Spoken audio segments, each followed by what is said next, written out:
Welcome to Bruce Hurwitz Presents Meet the Experts. I'm your host, Bruce Hurwitz of Hurwitz Strategic Staffing. You can find us on the web at hsstaffing.com. I hope you'll consider us for all your staffing, career counseling, and professional writing needs. I am delighted that I will be joined shortly by Courtney Boyer. We will be discussing the power and purpose of pleasure. Meet the Experts is sponsored by P&K CPAs. P&K is a full-service accounting firm.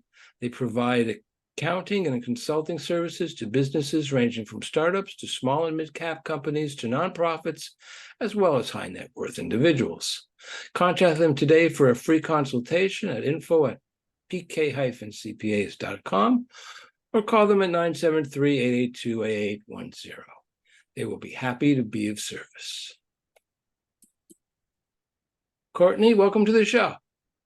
Thank you, Bruce. I'm excited to be here. I'm delighted to have you.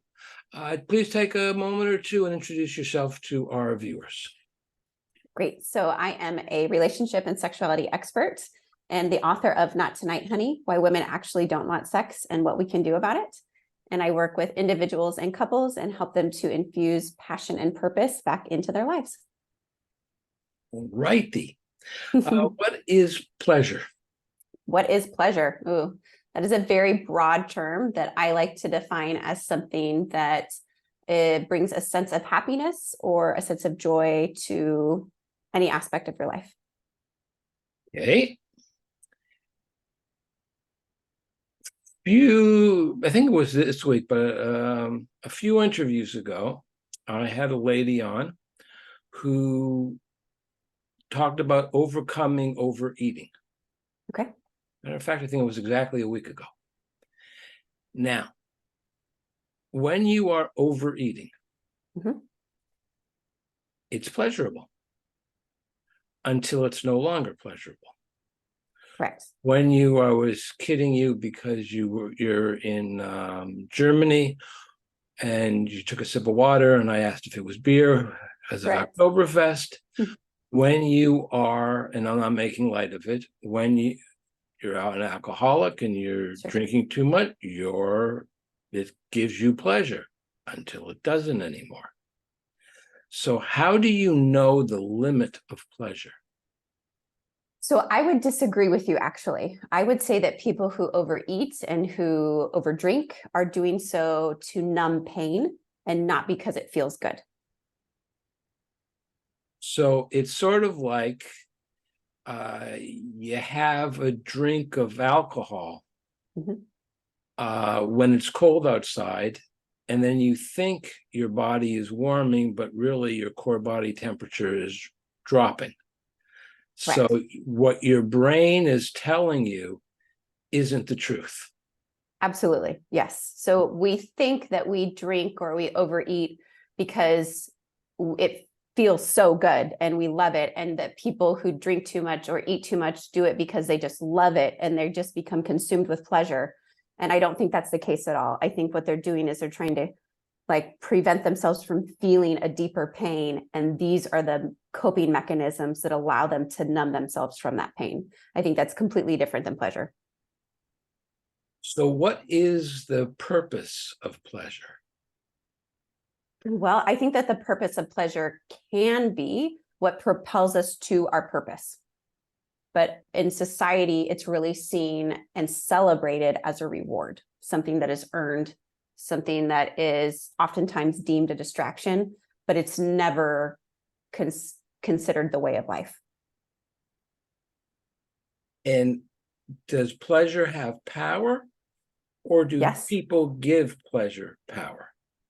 Oh, I think people give power to a lot of things. I think that pleasure, is just a word. It's more to encapsulate a feeling that individuals have to capture and experience. And so I think that those things over time can be powerful and added up. They can have a major impact on a person's life. So I think we get into semantics if we say, is it the chicken or the egg in terms of, is it the pleasure, or is it the power that we give pleasure? When someone comes to you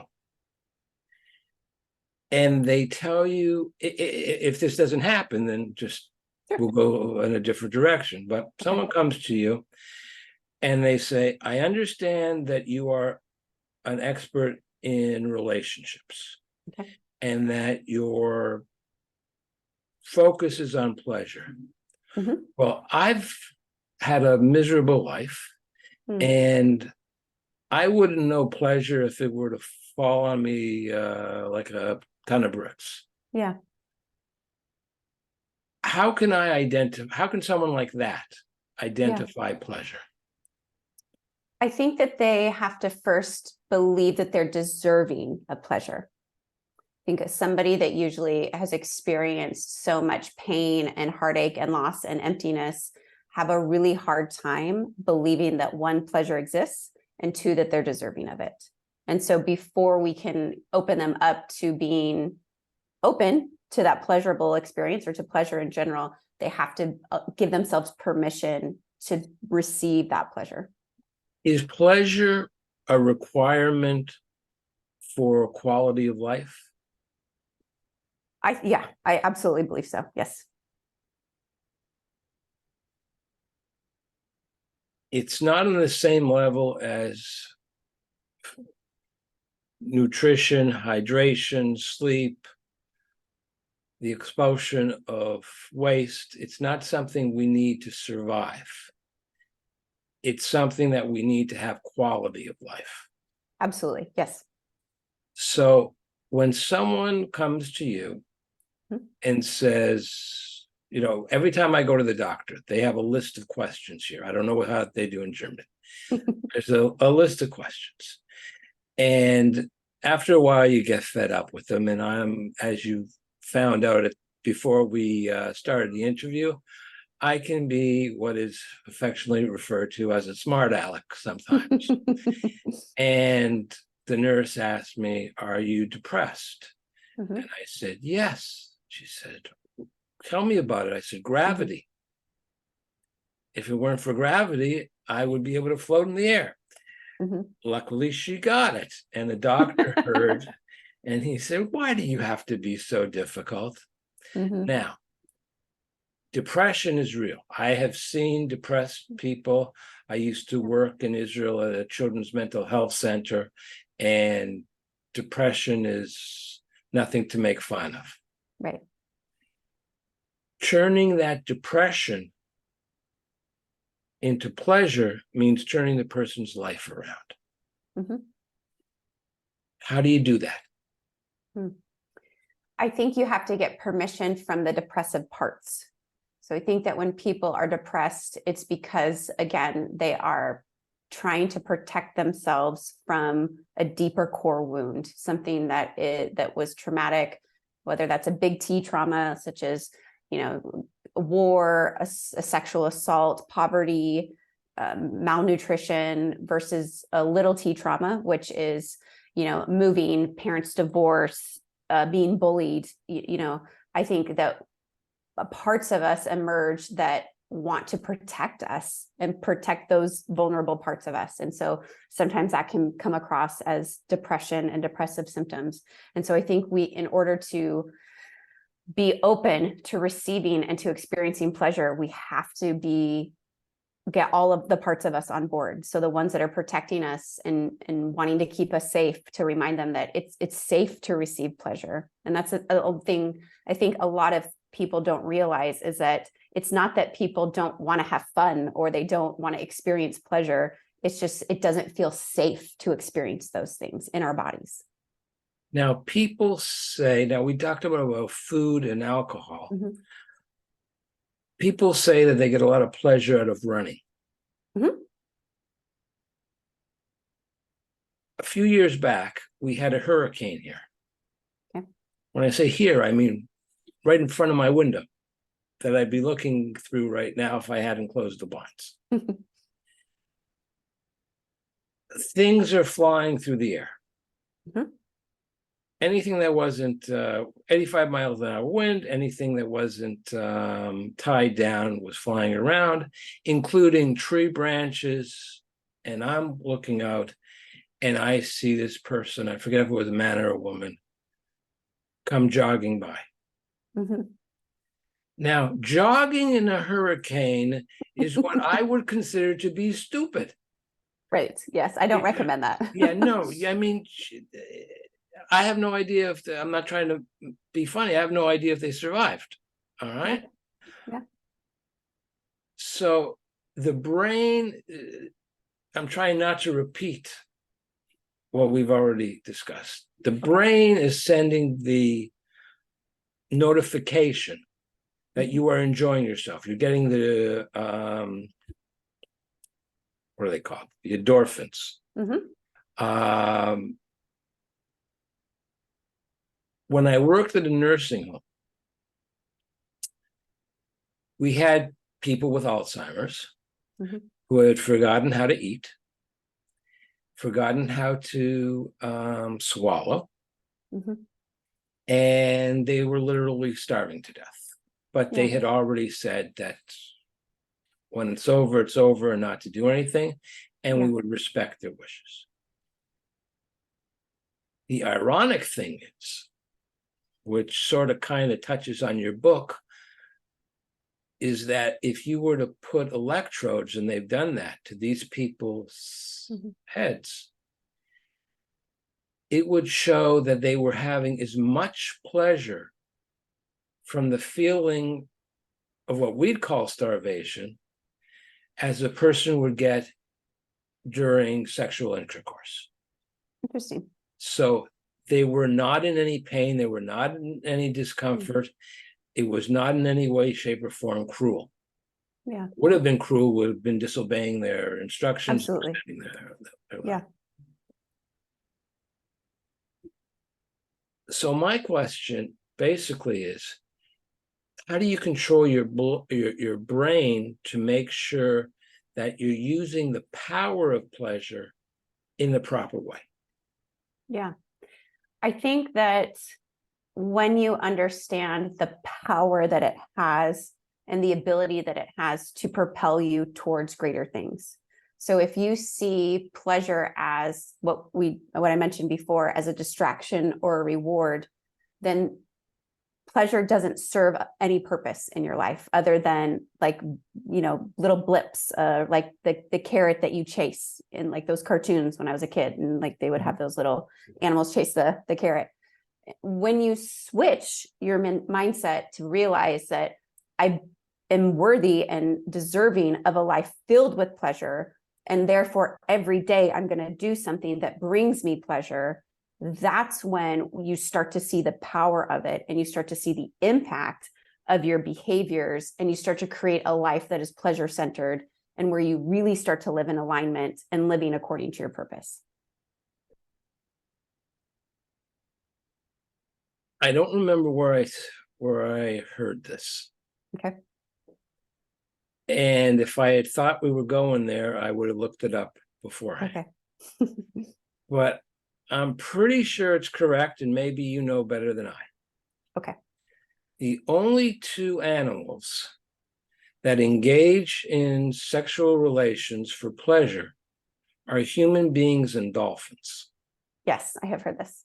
Oh, okay. So why do you think that is? Why do you think of all the mammals and all the reptiles and all the rest of them populating the earth, there are only two that have sex for pleasure? Yeah, that's a great question. I think after childbirth, you may be deterred from having sex again. If you're like, I don't want to go through that again. I've done it 3 times, so let me tell you. Yeah. I'll explain why I'm laughing when you're done. Okay. That's a great question. I think, like, we know that the clitoris on the human female is designed purely for pleasure. And so just the way that the human body is designed, whether you believe in a creator or not, like, there are specific things, functions of our body that are really only for the purpose of pleasure, which I find really cool and super fascinating on a lot of levels. In terms of dolphins, I have no idea. I haven't studied enough of them to really understand that. I do think it's really fascinating, and especially that they engage in, self-stimulation, and they have a great time with their life. Good for them. So yeah, I don't have much more to explain about that. I was laughing because a friend of mine, when he was a medical student, the professor asked what everybody wanted to, if they could be in a one operation, one procedure, what would they want? And he was the only one who said he'd like to deliver a baby. So when the time came, the professor was about to deliver a baby. He remembered that my friend had said he was interested in it. And he told me, just come here, stand here, don't say anything, don't do anything, just watch. Touch anything. All right, don't touch anything, just watch. If the mother asks you anything, just say you're a medical student and you're here to observe. For some reason, the mother, she wasn't yet technically a mother, the woman had other things on her mind and didn't much care who was standing around. And when it was all over with, he thanked his professor. And I saw him, I said, and when did you faint and throw up? And he said, no, I didn't faint or throw up, but I will tell you one thing. This beauty of childbirth is a bunch of crap. Right? Yeah. I should point out, given the topic of your book, that the male seahorse carries the baby. Yes, he does. And there's no complaining about pain. There are no cravings. I know. They don't, We need to model after the male seahorse, really. So that's, if men were the ones who were pregnant, the male seahorse is the example of why it would be gold standard. So easy. Go seahorses. I'm probably going to get into trouble for that one, but I've been in trouble before. Won't be the first time, won't be the last time. Don't really care. You wrote that one of the things that our viewers will learn is how to create a pleasure practice. Yes. I'm not sure what you mean by practice. Sure. Would you like me to explain? Yeah, that's the question. Okay. So one of the things that I'm a big fan of is tangible tools that people can walk away with. And so I talk about this in my book. I talk about this with my clients, is creating something that's sustainable, that is you're going to do consistently. And so one of the things that I like to have clients, or in the book readers do, is create what's called a pleasure practice. And this is something where it can be sexually related or not sexually related, but anything that brings you joy, happiness, gives you that moment of just pleasure. So it can be as simple as when you have a cup of coffee in the morning, just being present with that cup of coffee, inhaling it, really enjoying it before you just chuck it down. That is something you can do every day. And that is an example of a pleasure practice. So it is something that you are practicing every day and in a way to cultivate and integrate pleasure into your life. I wasn't sure, and I'm trying to be funny, if that was the practice or the practice in the sense of a business. Oh, okay. Yeah. Was not sure. Yep. Nope.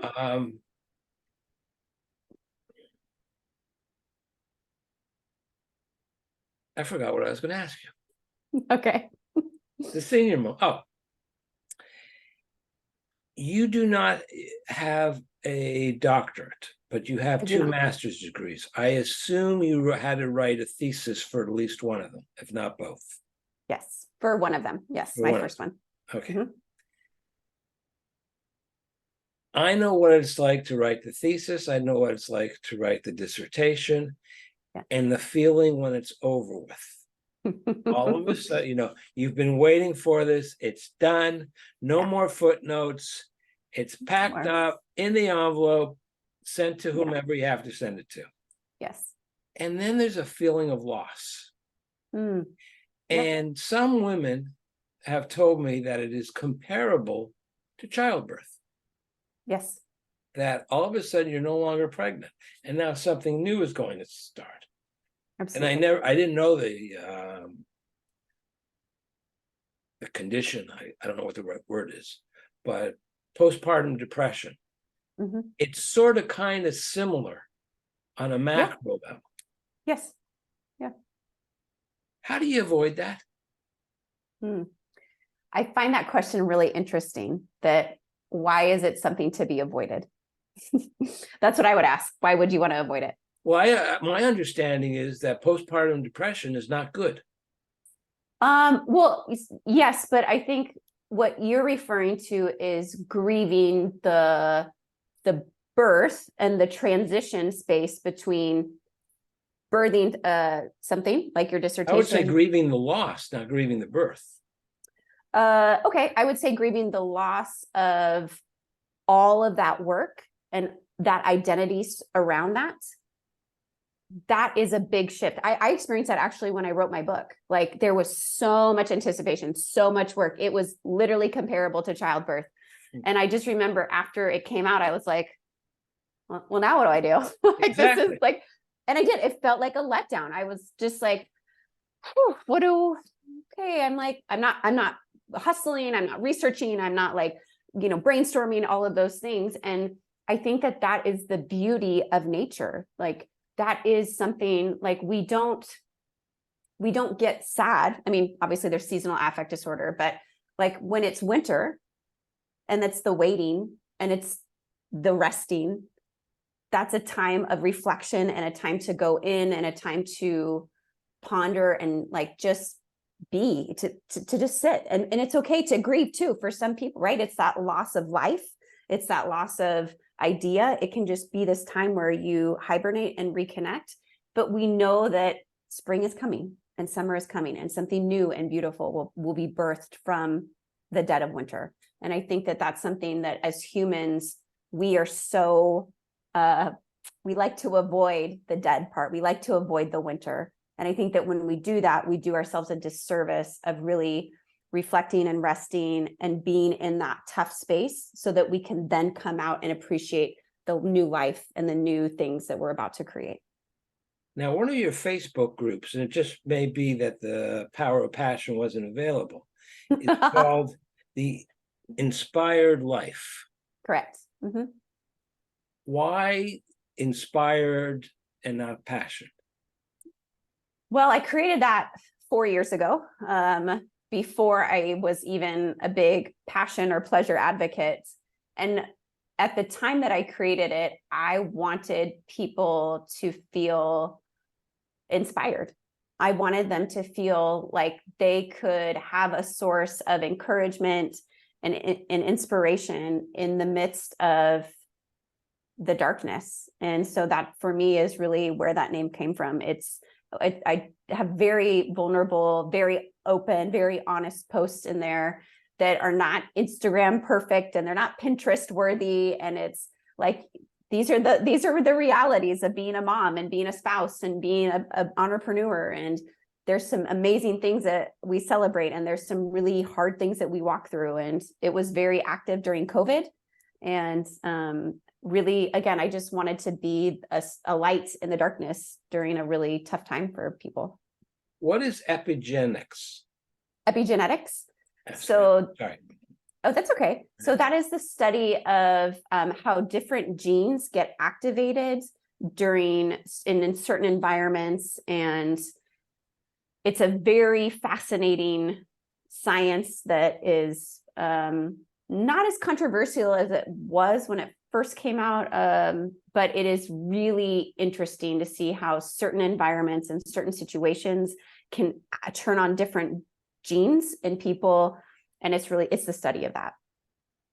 And is there any correlation between the genes that are activated and a person's race or nationality?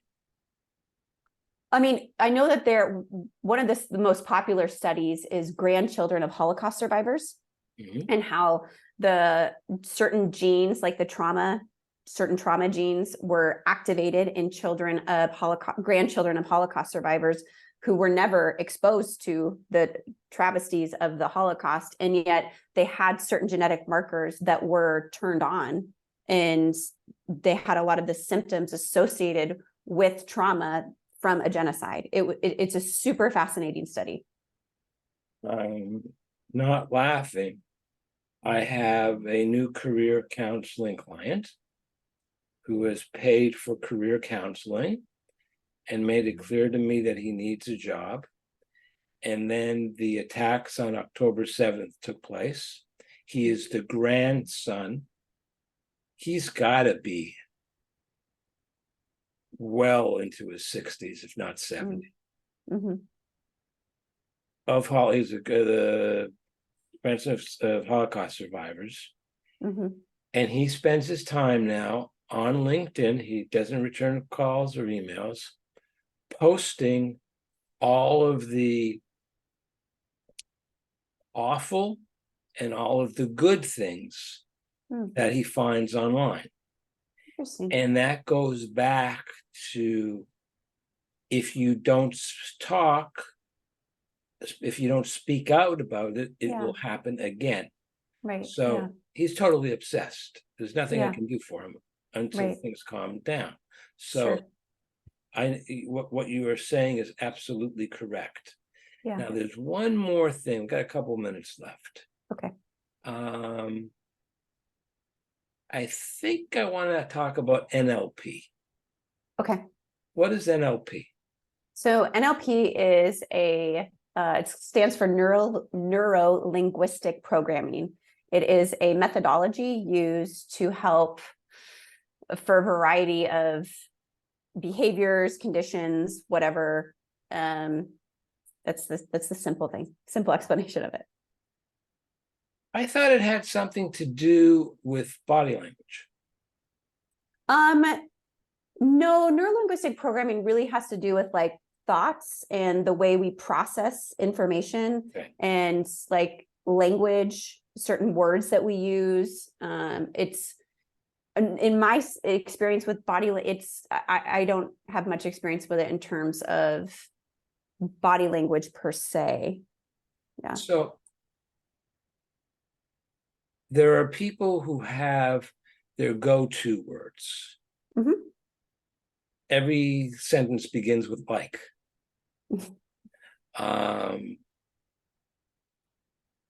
That's the only one I can think of right now. But there is a good one too. My daughter and I actually had this conversation today. She was like, "Why do I always say like? Why am I saying like all the time?" And I said, "Well, it's better than I guess."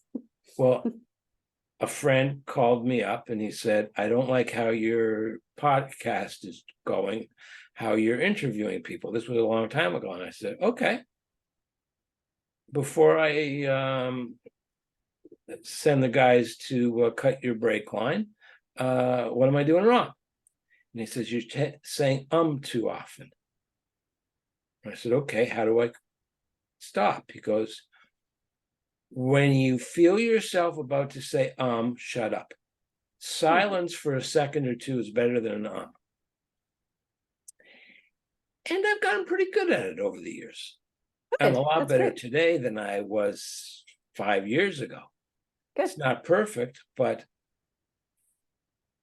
you create habits. Absolutely. Now, I have a habit that at the end of the show, I thank my guest and oh, come on now, don't make me look bad. It's always got to be something.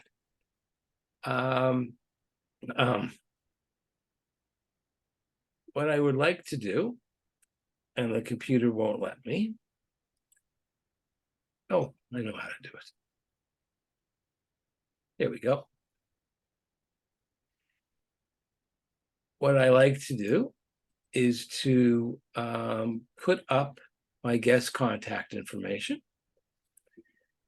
I thank you for profusely for coming on, but before I let you go, one final question. Is there anything that I have not asked you that you wish I had asked you?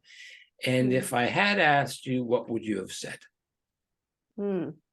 No, I'm a big fan of organic conversation. And so for me, everything that was asked felt like it needed to be asked according to what best serves your audience. So.